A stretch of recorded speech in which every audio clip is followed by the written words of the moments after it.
देखो, केमिस्ट्री की लैब में ना एसिड और बेस की टेस्टिंग के लिए हम लोग लिटमस पेपर का इस्तेमाल करते हैं। उससे पता चलता है कि वो आइटम जो है वो कैसा आइटम है, उसकी टेस्टिंग होती है। आपको अगर अपना खुद का टेस्टिंग करना है कि मेरे मन की दशा क्या है, हम कैसा फील कर रहे हैं, तो उसके लिए चुपचाप बैठो, अकेले बैठो, शांत से बैठो और अपने मन की जो थॉट्स चलते रहते हैं, मन के अंदर जो हलचल चलते रहते हैं, उस पर गौर करो। पहले आपका मन बहुत जल्दी परेशान हो जाता था, होता है ना।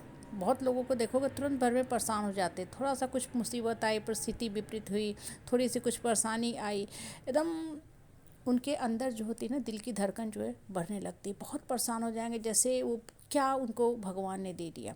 जब ये चीज़ें बहुत ज़्यादा हो रही है ना, तो इसका मतलब क्या है कि आपके अंदर स्टेबिलिटी की कमी है, आपका ऊपर वाला पे विश्वास नहीं है। अब सोचो कि समय बीत गया, अब आपके मन के अंदर थोड़ी हलचल कम हो गई है, मतलब आपकी स्थिरता आ गई है। पहले जो चीज़ें आपको परेशान करती थी, अब वो चीज़ें आपको नॉर्मल लगती है, या आपका उस तरफ ध्यान ही नहीं जाता है। होता है कि नहीं, कि पहले आप छोटी छोटी बातों को लेकर परेशान हो जाया करते थे, आप कहीं इग्नोर हो गए तो आप परेशान हो जाया करते थे, आपको लगता था लोग जानबूझ के ताना मारते हैं, टोन कसते हैं, हम पे व्यंग कसते हैं, छीटा कसते हैं, हमको जानबूझ के इंसल्ट ह्यूमिलेट नेगलेक्ट करते हैं, हमको जानबूझ के मेरी तरफ ध्यान नहीं देते हैं। तो ये सब चीज़ें पहले आपको बहुत परेशान करती थी, आप अंदर से सोचते रहते थे, घुटते रहते थे कि शायद मेरे में ही कमी है, मेरे पास वो पोजीशन नहीं है, पैसा नहीं है, शायद उतने अच्छे कपड़े नहीं है, उतने लग्जरियस घर नहीं है। जो सारी फालतू की बातें हैं, बेकार की बातें हैं, जो सिर्फ और सिर्फ एक क्षणिक शो ऑफ के काम में आता है। ये सब बातें सोच सोच के आप अपने आप को परेशान करते रहते थे। होता क्या था कि कभी कभी ये परेशानी कुछ दिन चलती थी, कभी कभी कुछ महीनों चलती थी। अब समय बीत गया, समय के अंतराल के साथ आपके अंदर भी मैच्योरिटी आ गई, मतलब आपने अपने आप को पहचान लिया। अब आपके अंदर वो हलचल कम हो रही है। कोई बात किया ठीक है, नहीं बात किया हम अकेले खुश है। इनफैक्ट मैं तो खुद बहुत ज़्यादा किसी से इंटरेक्ट करना नहीं चाहती हूँ। हाँ, अगर अच्छे लोग मिले, कुछ सिखा रहे हैं, बहुत अच्छी बात है, नहीं तो बेकार के बहियात के लोगों के साथ बैठने से अच्छा है कि डिस्टेंस और स्पेस रख के अपने मन के अंदर सिर्फ और सिर्फ सकारात्मक बातों का हम संग्रह करें। अब देखो, समय बीतता गया, आपके अंदर की सक्रिय जाति जागृत हो गई, आपको पता चलने लगा कि आप कौन हैं, हम किस पर्पस के लिए धरती पे आए हैं।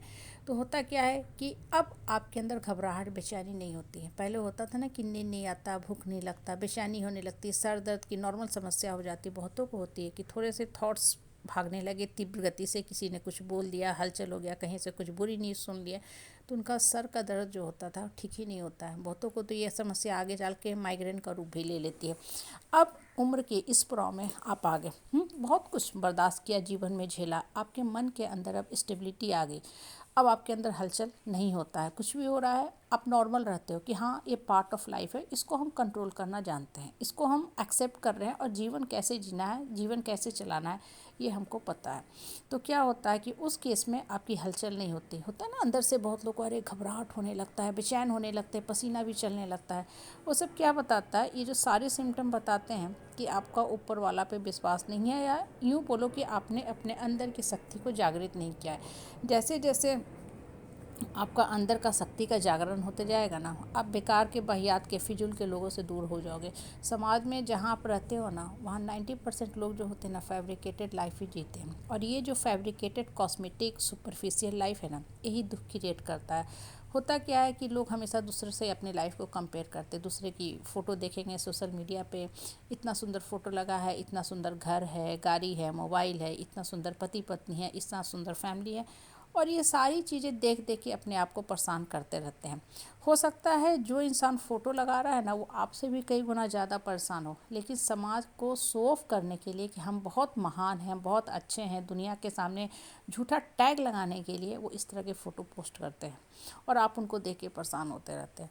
तो ऐसी चीज़ें से अगर आप परेशान हो रहे हो ना, तो फिर आपके अंदर कहीं ना कहीं अपनी शक्ति जो है ना, वो ख़त्म हो रही है, घट रही है, छीन हो रही है, या कहो कि आपने अपनी शक्ति की तरफ गौर किया ही नहीं कि क्यों हम बेकार के लोगों से कंपेयर करते चलते हैं। जब मन में शांति हो जाती है ना, तो इन सब चीज़ों की तरफ आपका ध्यान ही नहीं जाएगा। कौन क्या कर रहा है, ठीक है कर रहा है, करने दो उसको, अपने हिस्से का जीवन जीने का हक है, हम अपने हिस्से का जीवन जिएंगे, हमको जो चीज़ें खुशी दे रहा है हम वही करेंगे। और इसके लिए ज़रूरी है अकेले बैठना, चुपचाप बैठना, शांत से बैठना। जितना ज़्यादा आप लोगों के साथ बेकार में उलझे रहोगे, सोशल मीडिया पर उलझे रहोगे ना, दिमाग में हमेशा हलचल चलता रहेगा, नंबर ऑफ़ थॉट्स बढ़ते रहेंगे, और आपको परेशानी क्रिएट करते रहेगा आपका अंतर्मन। इसलिए मन को शांत रखो, मन को ऊपर वाला से जोड़ो, और जितना ज़्यादा मन शांत रहेगा ना, अंदर की हलचल समाप्त होने लगेगी और जीवन सुखमय रहेगा।